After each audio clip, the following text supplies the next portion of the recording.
Сәлеметсіздер ме, құрметті көрермендер? Бүгін біз сіздермен үй жағдайында бризоль дайындаймыз. Әдеттегідей құрамымен танысып алайық. Фарш, жұмыртқа, тұз, қызыл бұрыш, қара бұрыш және чеснок керек болады бізге.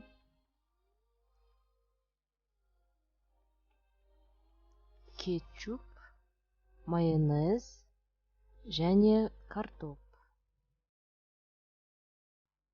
Алдымен бір жұмыртқаға бір ас қасық фаршты салып, және оған тұз қосып, жақсылап тұрып араластырып аламыз.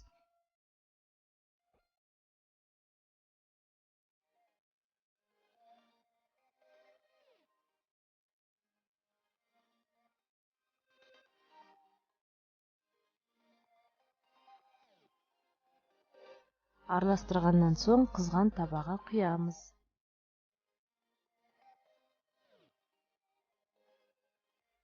Құйғаннан соң асты қызарғаннан кейін екінші жағын аударып пісіреміз. Енді біз чеснокты майдалап аламыз.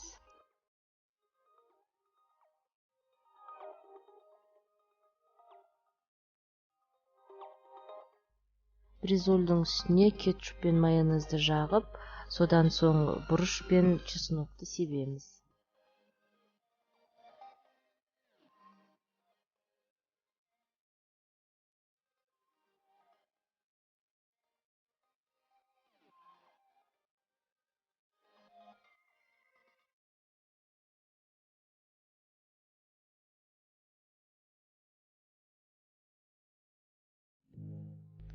Құрметті көрермендер, міне бризоліміз да дайын болды. Сіздерге бүгінгі видео ұнады деген ойдамын. Ұнаса лайк басып, комментарий қалдырыңыздар, арнаға жазылыңыздар. Сау, саламатта болыңыздар.